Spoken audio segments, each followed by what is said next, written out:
Pelaksanaan sholat Id dan pembagian hewan kurban di Kota Tual berjalan lancar.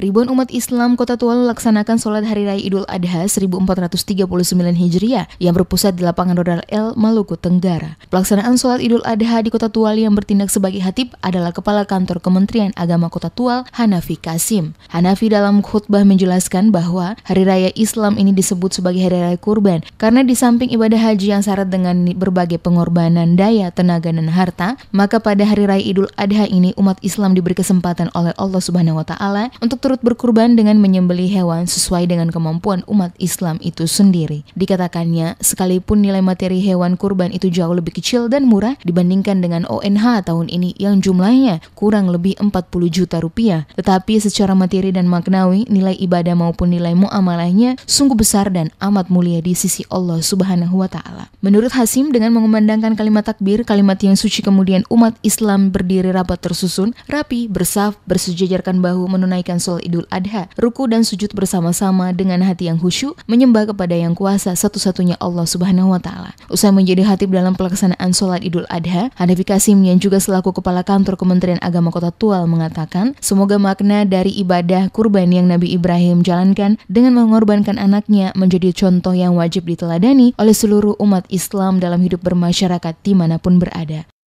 Nilai ibadah Idul Kurban yang telah dilakonkan oleh tiga insan, Nabiullah Ibrahim, Ismail, dan Siti Hajar.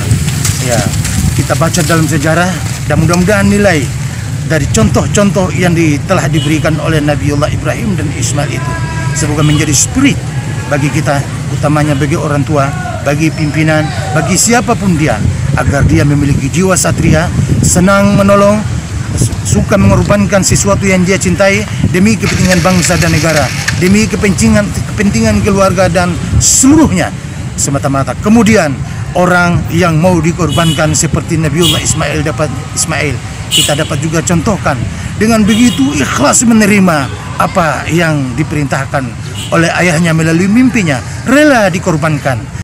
Sementara itu, Ketua PHBI Kota Tual Moksin Hatim kepada DMS Media Group mengatakan bahwa jumlah hewan kurban yang disumbangkan oleh warga kepada Masjid Raya Kota Tual, Masjid Al-Huriyah 45 Kota Tual pada Hari Raya Idul Adha 1439 Hijriah berkurang bila dibandingkan tahun 2017 lalu. Dikatakan tahun 2017 jumlah hewan kurban sebanyak 44 ekor, terdiri dari sapi 17 ekor, kambing 27 ekor, dan jumlah penerima 800-an orang. Sedangkan tahun 2018 ini menurun di mana jumlah hewan kurban hanya 26 ekor yang terdiri dari kambing 31 ekor dan 5 ekor sapi dengan jumlah penerima sebanyak 506 orang.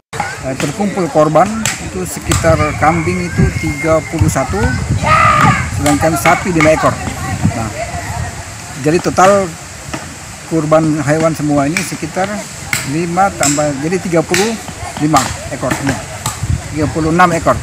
Nah, sementara jumlah yang disalurkan atau jumlah penerima korban yang menurut terdaftar di daftar kami itu 506 orang penerima. 506 yang orang. Insya Allah nanti direncanakan jam 3 kita akan bagi di Lapangan Rodal L. Disinggung soal kesehatan hewan yang dikurbankan, kata Moksin, semua hewan baik sapi maupun kambing yang disumbangkan oleh masyarakat telah diperiksa oleh tim dari Dinas Peternakan dan Karantina Hewan Kota Tual dan dinyatakan sehat dari penyakit.